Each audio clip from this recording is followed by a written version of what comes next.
I want to bring up the new map in the recent hours, in the last 2 3 hours. We had American attacks in the southern part of Iran. Look at the map, you see the targets.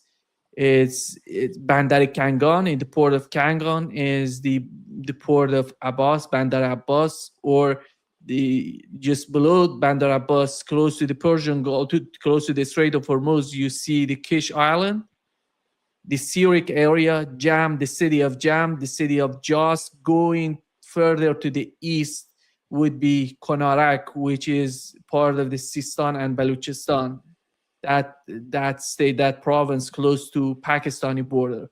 So basically what they're doing right now is attacking these, 7 cities or 7 areas in the southern part of Iran, which was totally, the pattern is somehow different from what we've seen last night.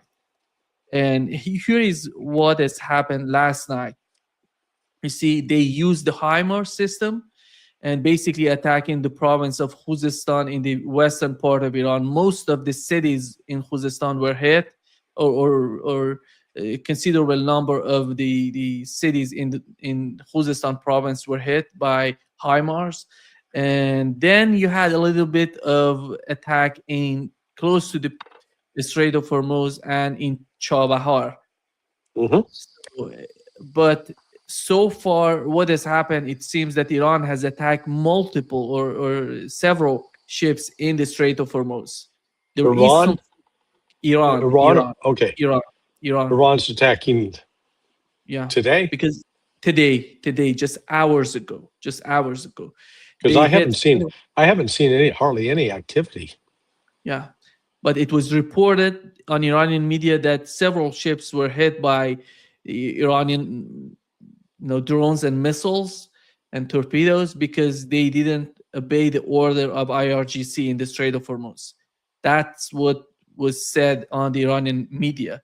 And here we have two footage. One of photos here is the Kish Island. This is the photo. You see the column of smoke in this photo, and the other one is Bandar Abbas. And again, you see the location that they hit the target. There is another video of the Syriac area, again in the southern part. Here is the video, the footage. It shows the moment that the target gets hit by American missile. Tonight attacks were all done by the American fighter jets. Last night was different. It was HIMARS and those facilities in Kuwait and in Bahrain. So what happened between last night and tonight? Between last night and tonight, today we had the situation in the Strait of Hormuz. The two sides basically why aren't they firing HIMARS? It seems to me that I don't know. They're short. Let me help you out. Go ahead. Iran strikes last night targeted HIMARS launchers, and Iran claims to have taken them out. It would seem that that's accurate because we don't see any HIMARS being fired tonight. And everything that's being fired is being operated off of the carriers that are down to the south. And they are firing probably JASSMs, maybe some Tomahawks. It would seem to buttress Iran's claim that they hit HIMARS. Now, if we start seeing HIMARS come out later, then Iran strikes last night missed. But the point is, these are they're not hitting up around Bushehr. They're not hitting up in the north of the Persian Gulf. Yeah. And look, this highlights the tactical problem the United States faces.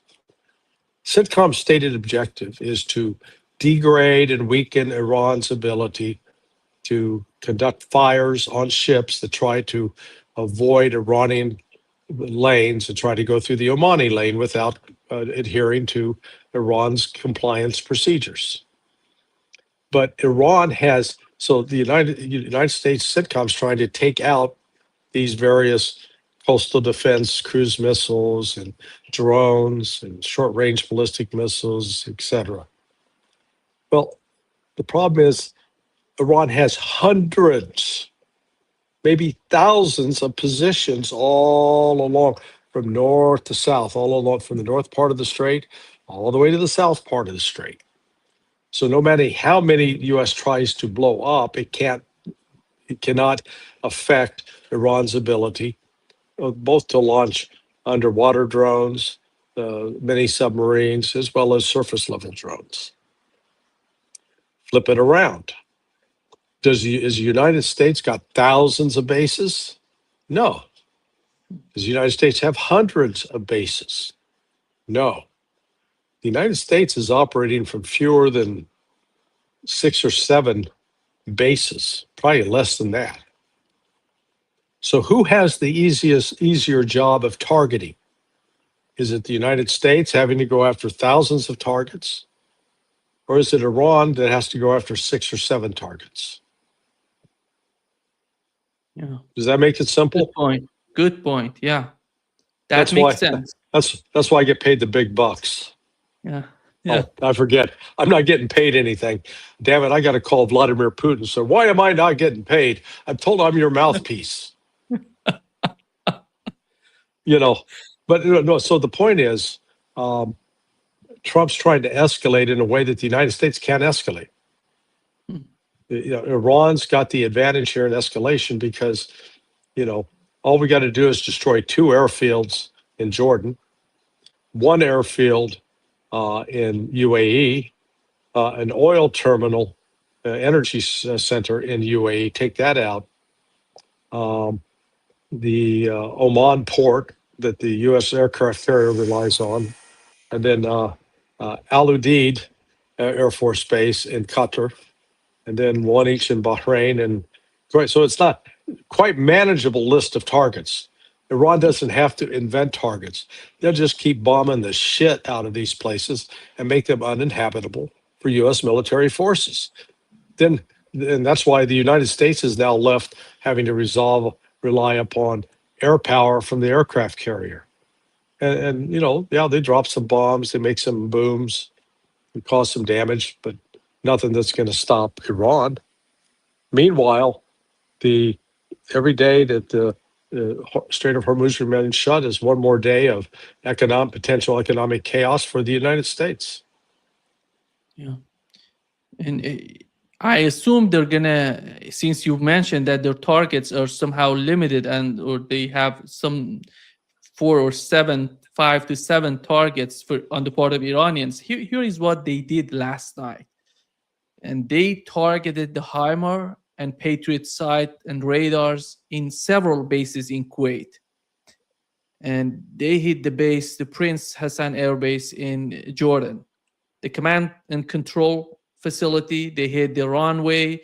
They hit the facilities, those shelters with the drones, MQ-9 drones. And when it comes to Bahrain, they hit the 5th Fleet and Isa Air Base in Bahrain too. And in Qatar, they hit Al Udeid Air Base. And in Oman, they had U.S. long-range radar in Oman. And the U.S. Navy logistics port of Duqm, Duqm or something like that in Oman. Duqm, yeah, Duqm in Oman. So 2 targets in Oman, which these 2 targets are new. And as you see on the map, they hit 2 cargo ships in the Strait of Hormuz last night. And these are the targets that I assume we're gonna see the same pattern on the part of Iranians tonight. What is your understanding of that? Well, understand when they destroy a radar, the United States just doesn't go, okay, go grab that radar off the shelf. Let's plug it back in. This is not plug and play, my friend. Once it's destroyed, you're screwed. How do you replace those? You don't. Not quickly. And so the more those are knocked out, it forces the United States to rely upon AWACS.